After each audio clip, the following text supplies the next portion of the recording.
প্রতিকার প্রতীক পাপির হাত ধরে উত্তম পরবর্তী পর্বে দর্শক আবারও হলমুখী হলেন।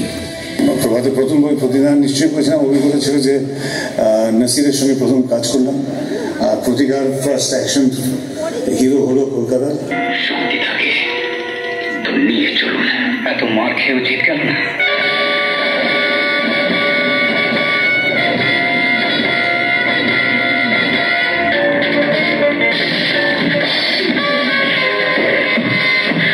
কলকাতায় অ্যাকশন ফিল্ম তো হতো না।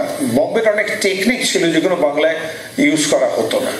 অনেক সিম্পলিসিটি ছিল আমাদের মেকিং এর মধ্যে। ও সেই জিনিসটা এখানে করলো, এডিটিংটা অন্যরকম হলো, ফাস্ট হলো।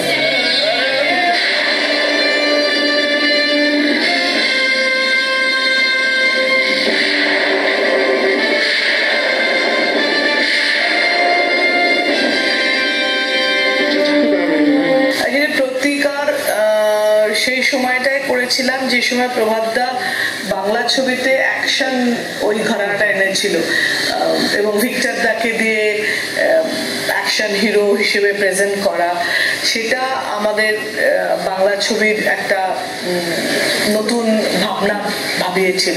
প্রতিকার এবং প্রতীক এই দুটো ছবি প্রভাতদা একটা বাংলা ছবির একটা অদ্ভুত মোড় ঘুরিয়ে দিয়েছিল।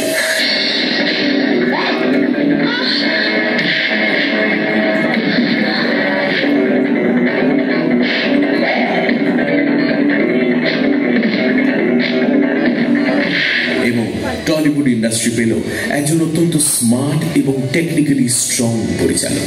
12-14টা ক্যান দিয়ে দেওয়া হতো বা 15টা ক্যান, তার মধ্যে সিনেমা তৈরি করতে হতো। তো কাজেই তখনকার ডিরেক্টর প্রভাত দ্বারা এডিট বুঝে শট নিতেন। Editing wise he was very strong. স্ক্রিপ্টের ফরমেশনের সময় আগেই পুরো ভিজুয়ালাইজ করে নিতে পারতেন এবং কোথায় কি গান হবে, কি মিউজিক হবে, কি কস্টিউম হবে, তার কি কালার হবে, ওদিও ডেফিনেটলি হেল্প করতেন, সাংঘাতিক হেল্প করতেন। কিন্তু প্রভাতরার মাথায় সবটাই থাকতো। আমার চোখে এখনো পর্যন্ত যেটুকু দেখেছি টেকনিক্যালি ওরকম